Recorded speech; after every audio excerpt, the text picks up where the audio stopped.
আমার শ্বশুরমশাইয়ের চোখের সমস্যাটা দিন দিন বেড়েই চলেছে। আমি আমার স্বামী আর ননদকে বেশ কয়েকবার বলেছি কোনো এক চোখের ডাক্তারকে দেখানোর জন্যই, কিন্তু কি যেন এক অজানা কারণে সেটা আর হয়ে ওঠেনি। আমার শাশুড়িকে আমি কোনোদিন দেখিনি, কারণ আমার বিয়ের আগেই উনি গত হয়েছেন। এদিকে আমার স্বামী সুগত আর ননদ পলা দুজনেই চাকরি করে, সকালে বেরিয়ে যায়, সন্ধ্যায় ফেরে। যতবারই ওদের বলেছি ততবারই প্রায় একই উত্তর পেয়েছি, হ্যাঁ ঠিক বলেছ, এবার একদিন ছুটি নিয়ে বাবাকে দেখিয়ে আনবো। কিন্তু দুর্ভাগ্যবশত কোনো এক অদ্ভুত কারণে ওদের অফিস থেকে ছুটি নেওয়াও হয়নি, বাবার চোখ দেখানো হয়নি। আমি নূপুর। আমার বিয়ে হয়েছে প্রায় 5 মাস হলো। আমিও আগে একটা সরকারি চাকরি করতাম, তবে বিয়ের পরে সেই চাকরি স্থগিত রাখতে হয়েছে, কারণ বিয়ের শর্তই সেটা ছিল। যেহেতু আমার শাশুড়ি নেই এবং স্বামী ও ননদ দুজনেই চাকরি করে, সুতরাং সংসার এবং বৃদ্ধ শ্বশুরকে সামলানোর জন্য আমাকে গৃহবধূ থাকতে হবে। অবশ্য সেটা মন্দ নয়, আমিও শ্বশুরবাড়ি গিয়ে সাজিয়ে গুছিয়ে সংসার করাটা পছন্দ করতাম। আমি কোনোদিন টাকা রোজগারের আনন্দে ঘরে বাইরে ছোটাছুটি পছন্দ করতাম না। তাছাড়া আমার স্বামীর যা রোজগার, তাতে আমাদের সংসার স্বচ্ছন্দে চলে। সঙ্গে ননদ চাকরি করে বলে অর্থকরী দিকটা কখনোই সমস্যা হয়নি। তবে এখন যেটা হলো সেটা ওই শ্বশুরমশাইয়ের দৃষ্টির সমস্যা। অবশ্য আমার বিয়ের দিনই ব্যাপারটা আমার চোখে পড়েছিল।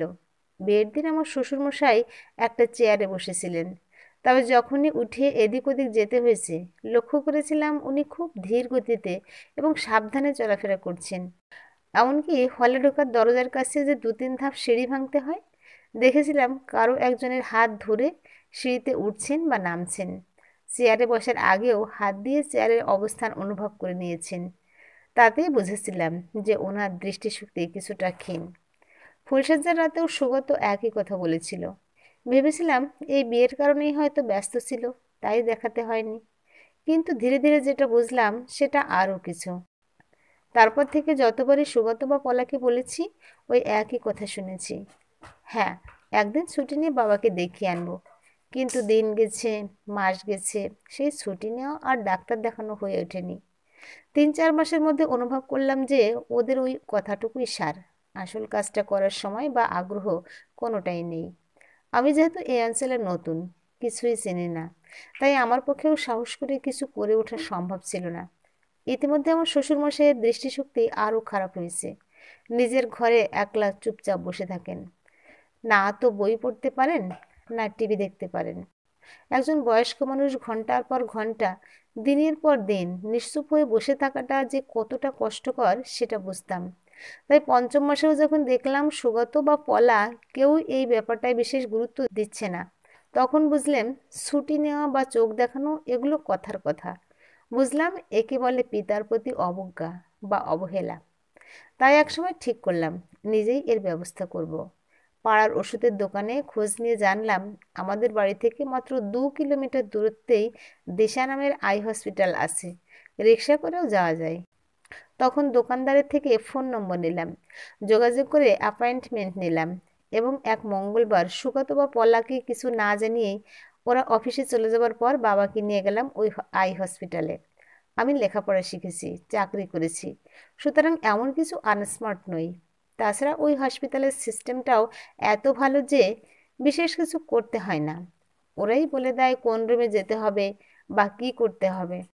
জানা গেল বাবা মানে শ্বশুরমশাইয়ের চোখে ভালো রকম ছানি পড়েছে, একটায় অনেকটা বেড়ে গেছে, তাই ওই চোখটা দৃষ্টিশক্তিহীন, আর অন্যটাতে ছানি পড়লেও অল্প দেখতে পান। ওনারা বললেন অপারেশন করিয়ে নিতে, অন্তত ডান চোখটাতে ইমিডিয়েটলি করাতে হবে, অন্যটা 2-3 মাস পরে করালেও।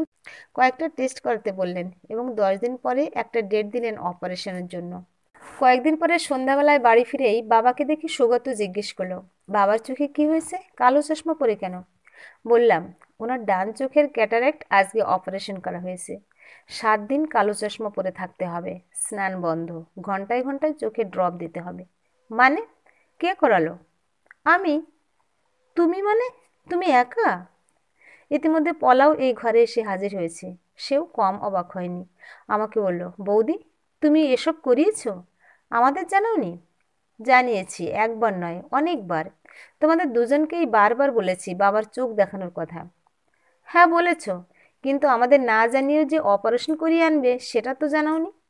সুগত বলল, আমাদের জানাতে কি হয়েছিল? তোমাদের জানালে তোমরা মৌখিক দায়িত্ব নিতে, যেমন নিচ্ছিলে গত 5 মাস ধরে। তাতে শুধু অকারণে সময় ব্যয় হতো, তাই আমিই করিয়ে আনলাম। এটা কিন্তু ঠিক করনি, পলা বলল। সুগত যোগ করলো, তুমি দেখছি নিজেকে খুব স্মার্ট ভাবতে শিখে গেছো। আমি স্মার্ট বা আনস্মার্ট সেই তর্কে যাব না, তবে 5 মাস ধরে তোমাদের বলে যখন কাজ হয়নি, তাই তখন যেটা আমার ঠিক মনে হয়েছে সেটা করেছি। নূপুর, বেশি বাড়াবাড়ি করো না। সুগত প্রায় ধমকে উঠল। কোনো উত্তর না দিয়ে বললাম, তোমরা ঘরে যাও, চা জলখাবার পাঠাচ্ছি। বলেই বাবার চোখে ড্রপ দিতে ব্যস্ত হয়ে পড়লাম। থমথমে মুখে দুই ভাই বোন নিজেদের ঘরে চলে গেল। বুঝলাম ওদের এগোতে লেগেছে। আমিও ব্যাপারটা মন থেকে উড়িয়ে দিলাম।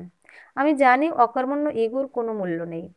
রাতে সুগত আমায় জিজ্ঞেস করলো, কত টাকা খরচ হয়েছে বলো, আমি দিয়ে দেব। বললাম, আমি আমার বাবা মায়ের একমাত্র সন্তান। হ্যাঁ জানি তো। তাছাড়া আমার বাবা এখনো একটি সরকারি অফিসে উচ্চ পদে কর্মরত। হ্যাঁ জানি। এসব বলছো কেন? বিয়ের আগে আমি 3 বছর চাকরি করেছি এবং তার থেকে একটা পয়সাও বাড়িতে দিতে হয়নি। আমি জানতে চাইছি, বাবার অপারেশনের জন্য কত খরচ হলো? তুমি এসব উল্টাপাল্টা বলছো কেন?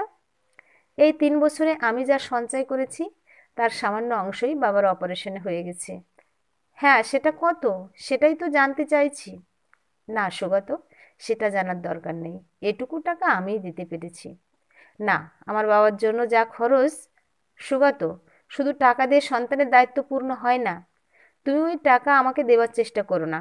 তোমাদের অবজ্ঞা আর অবহেলা এতটা প্রকট না হলে তুমি বা তোমরাই এটা করতে পারতে। এখন যেটা হলো সেটা আমার দায়িত্ব। তোমাদের সাহায্যের প্রয়োজন নেই। নূপুর, তুমি কিন্তু আমাদের অপমান করছো। দায়িত্ব পালনের ইচ্ছেটুকু থাকলে তোমাদের আত্মসম্মান বোধে আঘাত লাগতো না। তারপর থেকে কয়েকদিন বাড়িতে একটা থমথমে পরিবেশ বজায় রইল। আমি অবশ্য সেটা নিয়ে মাথা ঘামালাম না। নিজের সংসার আর শ্বশুরমশাইয়ের সেবায় মনোনিবেশ করলাম। 3 মাস পরে আমি আবারও একই কাণ্ড করলাম। সুগাতো বা পলাকে না জানিয়েই বাবার বাঁ চোখের ক্যাটারাক্টটাও অপারেশন করিয়ে আনলাম। সন্ধ্যাবেলা সুগাতো আর পলা ফিরে এবারে রাগে ফেটে পড়ল। তুমি নিজেকে কি ভেবেছো নূপুর? চুপ করে রইলাম। জানতাম এটাই ঘটবে। তুমি তো আমাদের কন্টিনিউয়াসলি অপমান করে চলেছ। সুগত বলল, বাড়াবাড়ির একটা সীমা আছে, সেটা বোধহয় তুমি ভুলে গেছো। নিজেকে কি এই বাড়ির কর্ত্রী ভেবে নিয়েছো? সবই তোমার ইচ্ছা মতো চলবে? আমাদের মতামতের তুমি কোনো ধার ধারছো না মনে হচ্ছে। পলা বলল, তুমি এই 8 মাস হলো এ বাড়িতে এসেছো, সব কিছু ডিসিশন নেওয়ার দায়িত্ব আমরা তোমাকে দিইনি। বাবা শুধু বললেন, কিন্তু নুপুরের চেষ্টাতেই আমি ডান চোখের দৃষ্টি ফিরে পেয়েছি। বাঁ চোখটাও আশা করি ঠিক হয়ে যাবে। সুগত আবার চিৎকার করে উঠল, বাবা, তুমিই তো ওকে মাথায় চড়িয়ে রেখেছো। ও তো আমাদের অস্তিত্বটাই অস্বীকার করছে। কি হলো নূপুর, তুমি কোনো কথা বলছো না কেন? বোবা কালা হয়ে গেলে নাকি? আমি শান্ত গলায় বললাম, হ্যাঁ, আমি এখন কোনো কথা বলছি না। কারণ এখন আমি কথা বললেই সেটা কলহের রূপ নেবে। তোমাদের মাথা ঠান্ডা হোক, তখন কথা বলবো। তারপরে 15 দিন কেটে গেছে। বাবা এখন দু চোখেই ভালো দেখতে পাচ্ছেন। বাবার সঙ্গে কয়েকটা বিষয়ে আলোচনা করে নিলাম। আমার কিছু নিজস্ব কাজকর্ম ছিল, সেইগুলো সারলাম। বাবাও আমাকে জানিয়ে দিলেন, নিজের পুত্রকন্যার চেয়ে তিনি এখন আমার উপরেই বেশি ভরসা করেন। তাই আমি যা বলবো তাই মেনে নেবেন। তারপর এক শনিবার সন্ধ্যায় সুগত আর পলা দুজনকেই বাবার ঘরে আসতে বললাম। দুজনের দৃষ্টিতে উদ্বেগ আর অনুসন্ধিৎসা। আমি শুরু করলাম, সুগত, পলা, দুজনকেই বলছি, আমি ঠিক করেছি আমি আবার চাকরি করব। মানে? মানে যেখানে আমি আগে চাকরি করতাম সেখানে কথা বলেছি। ওরা আমার তখনকার কাজকর্মে খুব হ্যাপি ছিল। আমার মতো অ্যাকাউন্ট মেনটেনেন্স নাকি এখন হচ্ছে না। আমি গেলে ওরা আমাকে আনন্দেই গ্রহণ করবে। আর বাড়ি? তোমার সঙ্গে তো বিয়ের আগেই কথা বলা হয়েছিল তুমি চাকরি করবে না। হ্যাঁ, আমি তখন বুঝেছিলাম আমি এই বাড়ির বউ হিসেবে আসছি। বুঝিনি যে আমাকে কৃতদাসীর ভূমিকা পালন করতে হবে। তোমরা তোমাদের বাবার প্রতি যে দায়িত্ববোধকে অবহেলায় মুড়ে রেখেছিলে, যদি ভবিষ্যতে কোনোদিন আমার কোনো অসুখ বিপদ বা অসময় আসে, আমিও হয়তো এই অবহেলার পাত্রী হব। আমরা দুজনেই চাকরি করি। তুমিও অফিসে গেলে সংসার কে সামলাবে? বাবার খেয়াল কে রাখবে? ঠিক বলেছ। বাবার খেয়াল রাখাটাও যদি আমার দায়িত্বের মধ্যে পড়ে, তাহলে বলি, দায়িত্ব যখন আমি নিয়েছি আর তোমাদের যখন সেসবের সময় নেই, তখন বাবার খেয়াল আমিই রাখবো। কিভাবে? সুগা, তুমি জানো আমার বাপের বাড়িতে 4টে রুম আছে, আর থাকার মানুষ মাত্র 2জন, আমার বাবা আর মা। তাই ঠিক করেছি আমি এই বাবাকেও ওই বাড়িতে নিয়ে যাব। সেখানে বাবা মা আর আমি সবাই মিলে এই বাবারও খেয়াল রাখতে পারবো। মানে আমার বাবা তোমার বাবার অবলম্বনে থাকবে? না, আমরা 4জন মিলেমিশে থাকবো, কেউ কাউকে অবহেলা করব না। আর আমার শ্বশুরমশাইয়ের জন্য যে আর্থিক দায়িত্ব সেটা আমি সামলাবো। বা সোজা কথায় বললে, আমার এ বাড়ির বাবা আমার নিজের বাবা মার বোঝা হবেন না, বরং আমার বাবা মাও দুজনে থাকেন, তাদের একজন সঙ্গী বাড়বে। কি বলছো? কেন? আমাদের প্রতি তোমার কোনো দায়িত্ব নেই? বাহ, তোমাদের দায়িত্ব অন্যজনকেই নিতে হবে, কিন্তু তোমরা কারো দায়িত্ব নেবে না? বয়সের হিসেবে দুজন সাবালক যদি নিজেদের সামলাতে না পারে, তাদের ভার নেবার জন্য যদি অন্য কাউকে প্রয়োজন হয়, তাহলে বুঝতে হবে সেই মানুষরা শুধু বয়সে সাবালক হয়েছে, কিন্তু দায়িত্ব জ্ঞানে নাবালক থেকে গেছে। আর যারা নিজেদের দায়িত্ব নিজেরাই নিতে পারে না, তারা যে অন্য কারো দায়িত্ব নেবে সেটা ভাবা বাতুলতা। ভয় দেখাচ্ছ? একদম না। বাস্তব কথায় ভয় পাওয়ার তো কোনো কারণ নেই। কাল রবিবার দুপুরে আমরা দুজনে আমার বাড়িতে যাচ্ছি। যদি পারো একটা ট্যাক্সি ডেকে দিও। সুগত, পলা দুজনের মুখই হতভম্ব আর ফ্যাকাশে হয়ে গেল। পলা বাবাকে জিজ্ঞেস করলো, বাবা, তোমার কি এই মত? বাবা বললেন, তোদের তুলনায় আমার অনেক বেশি ভরসা নূপুরের উপর। পরদিন দুপুরে ট্যাক্সিতে যেতে যেতে আমার শ্বশুরমশাই জিজ্ঞেস করলেন, নূপুর, ওরা কি করবে? বাবা, একটা কথা বলি, আমি যখন ক্লাস 7-এ পড়তাম তখন থেকেই প্রতি রবিবার আমাকে আমার নিজের জামা কাপড় নিজে কাচতে হতো, ইস্ত্রি করতে হতো। কখনো কখনো আমার বাবাও তার 2-1টা জামা প্যান্ট আমাকে দিয়ে দিতেন কাচার জন্য, ইস্ত্রি করার জন্য। নিজের বই খাতা আমাকে নিজেকেই গুছিয়ে রাখতে হতো, নিজের ঘর নিজেকেই পরিষ্কার করে সাজিয়ে রাখতে হতো। প্রথম প্রথম খুব রাগ হতো, মনে হতো বাবা মা আমার উপর অত্যাচার করছে। কিন্তু একসময় বুঝলাম আমি আত্মনির্ভর হয়ে উঠেছি, নিজেকে নিজেই সামলাতে শিখে গেলাম। লেখাপড়া বা অঙ্ক কিছু আটকে গেলে বাবা মা কেউ উত্তর লিখে দিতেন না বা অঙ্ক করে দিতেন না, শুধু বিষয়টা ভালো করে বুঝিয়ে দিতেন, অঙ্কর হিন্টস দিয়ে দিতেন, বাকিটা আমাকেই করতে হতো। ফলে একসময় পড়াশোনার ব্যাপারেও আমার কনফিডেন্স বেড়ে গেল। আর জানেন তো, নিজের প্রতি দায়িত্ববোধ বাড়লে আশেপাশের মানুষগুলোর উপরে, নিজের পিতামাতার উপরে দায়িত্ববোধ আপনিই বেড়ে যায়। কিছু মনে করবেন না, আপনাদের 2 সন্তানকে আপনারা বড় করেছেন, মানুষ করেছেন, কিন্তু হয়তো কিছু ফাঁক থেকে গিয়েছিল। তাই আপনাদের 2 সন্তান শুধু নিজেরটুকুই ভাবতে শিখেছিল আর পরনির্ভর হয়ে গিয়েছিল।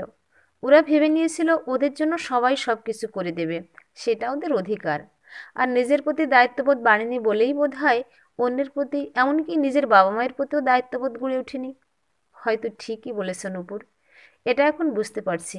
কিন্তু এই তোমার বাপের বাড়িতে গিয়ে আমি থাকবো, এটা কি সঠিক সমাধান হলো? না, সেটাও না, এটা সঠিক সমাধান নয়। তবে একটা কথা বলি বাবা, কয়েকটা দিন ধৈর্য ধরে থাকুন, হয়তো 1 মাস, 2 মাস, খুব বেশি হলে 3 মাস। দেখবেন তার মধ্যেই আপনার 2 সন্তানের বোধোদয় হবে, জীবনবোধ গড়ে উঠবে। দেখবেন তখন দুইজনেই অনুতপ্ত হবে, ঠিক ভুল বুঝতে পারবে। আর তখন ওরা নিজেরাই আসবে আমাদের ফিরিয়ে নিয়ে যাওয়ার জন্য। এটাই হবে, আমি নিশ্চিত। প্রিয় ভিউয়ার্স, এতক্ষণ সাথে থেকে গল্পটা শোনার জন্য অশেষ ধন্যবাদ। গল্পটা ভালো লাগলে একটা লাইক, কমেন্ট ও শেয়ার করতে পারেন। আর পরবর্তীতে এরকম আরও সুন্দর সুন্দর গল্প শোনার জন্য আমার চ্যানেলটা সাবস্ক্রাইব করে পাশে থাকুন। ধন্যবাদ।